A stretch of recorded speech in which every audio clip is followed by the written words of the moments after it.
Hi friends, how are you? Very good morning. So today is 29th April. चलिए देखते हैं आज क्या था। एक तो पेज वन पे था एनसीटी एक्ट के बारे में। वो जो दिल्ली को लेके एक्ट है, लेफ्टिनेंट गवर्नर को पावर दे दी गई है। तो 23rd Feb, 25th Feb, 16th March and 23rd मार्च, ये चार लेक्चर्स अगर आप देख लेंगे, अगर आपके डाउट्स हैं तो ज़रूरी नहीं है कि आपको सुनना ही सुनना है। अगर आपके डाउट्स क्लियर हैं, आपके पास आंसर फ्रेम्ड है, तो सुनने की ज़रूरत नहीं है। बट अगर आपके पास थोड़े से भी डाउट्स हैं या प्रीलिम्स में कैसे कैसे क्वेश्चंस आ सकते हैं और मेंस में कैसे क्वेश्चन आता है और कैसे फ्रेम करना है उस आंसर को, तो आप ये 4 दिन के लेक्चर सुन लीजिएगा, आपका सारे डाउट्स क्लियर हो जाएंगे। उसके बाद एक एडिटोरियल पे था एंटी माइक्रोबियल रेजिस्टेंस के बारे में। बाकी जो फर्स्ट पेज एडिटोरियल था उसमें से कुछ भी नोट करने की जरूरत नहीं है। सेकंड पेज पे थोड़ा एंटी माइक्रोबियल रेजिस्टेंस के बारे में था। ये क्वेश्चन बिल्कुल नहीं पूछा जाता है मेंस में, बहुत पहले एक बार ही आया था और अब इसका चांसेस बहुत कम है। तो थोड़ा सा इसको देख लीजिए फिर भी क्या है क्या नहीं। एक तो बेसिकली क्या होता है कि जब आपको बीमार होते हैं, कोई बैक्टीरियल इन्फेक्शन होता है, तो आपको डॉक्टर्स एंटीबायोटिक दे देते हैं, आप ठीक हो जाते हैं। और अगर कुछ ऐसा हो कि आप एंटीबायोटिक खाने के बाद भी ठीक ना हो पाएँ, तो that is called anti microbial resistance.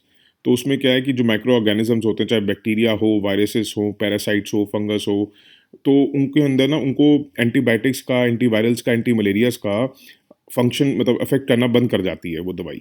ठीक है, उनको रेजिस्टेंस हो जाती है बैक्टीरिया, वायरसेस और पैरासाइट्स में, वो रेजिस्ट करने लग जाते हैं एंटी माइक्रोबियल्स को।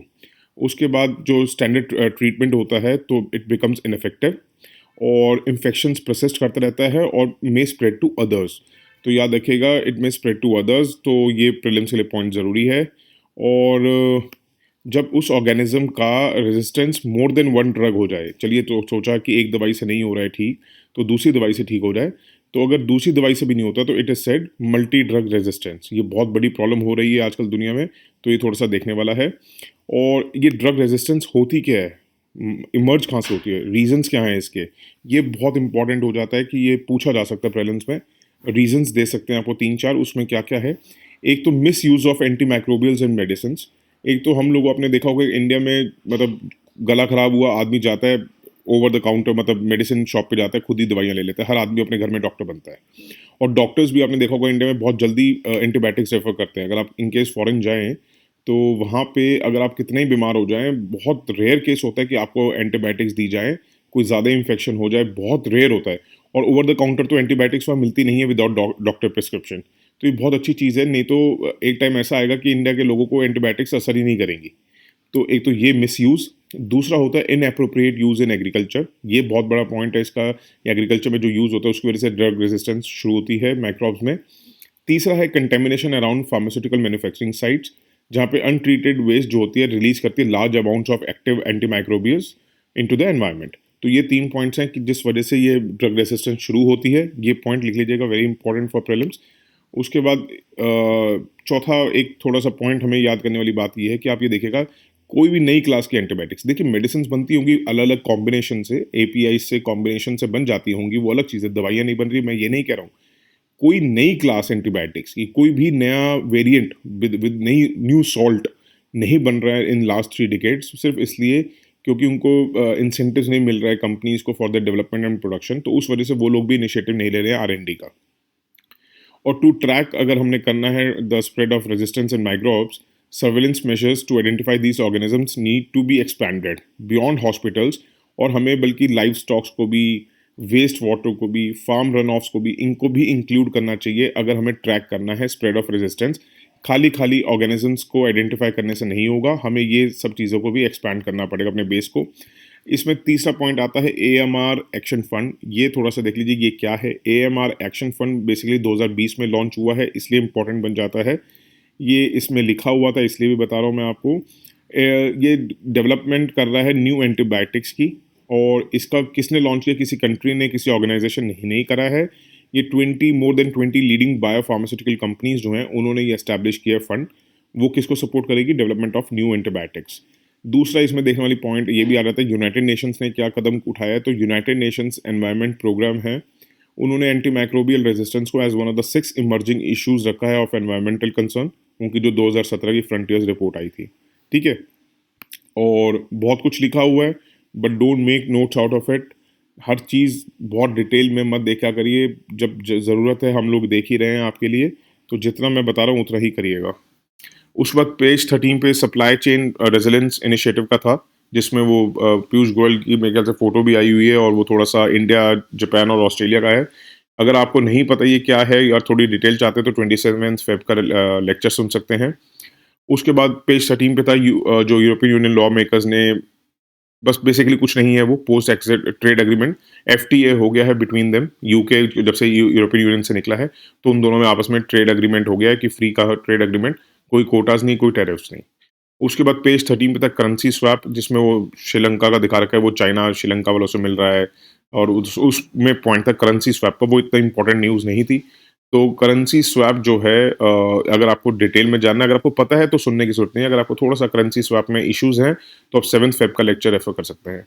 फिर पेज 14 पे था जिसपे आपने देखा होगा ज़ोमैटो जो है आईपीओ लेके आने वाला है अपना। तो क्या होता है उसमें एक टर्म थी ड्राफ्ट रेड हेरिंग प्रोस्पेक्टस, ये पहले भी क्वेश्चन आया है प्रीलिम्स में।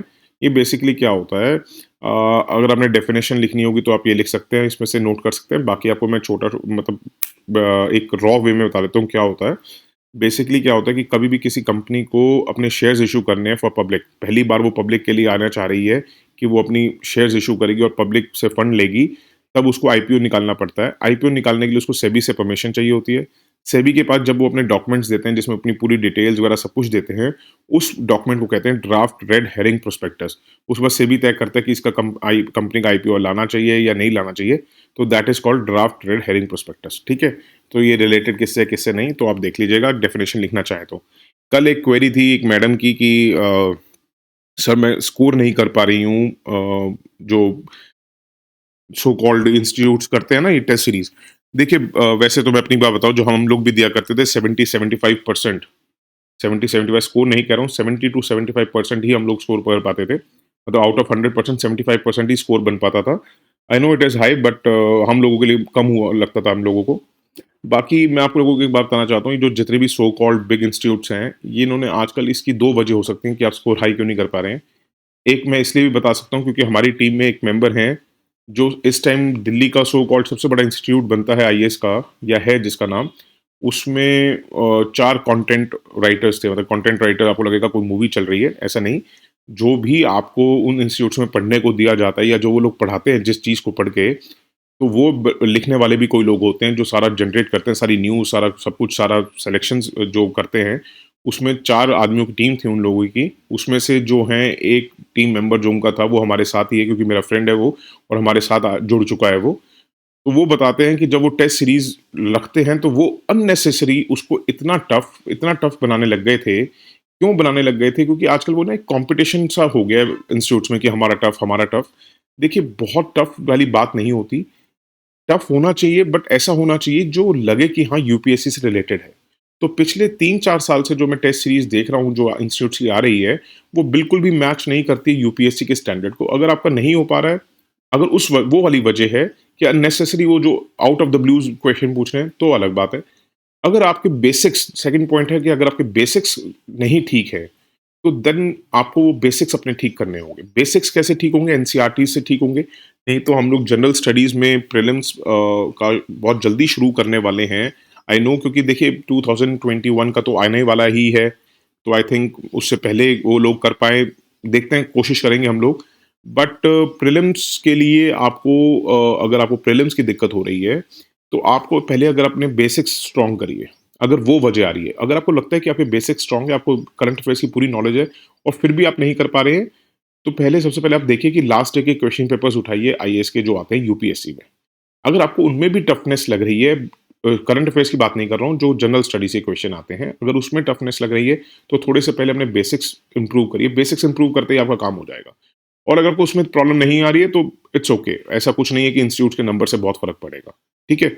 दूसरा, किसी ने एक और क्वेश्चन किया हुआ था कि सर ये समझा दीजिए।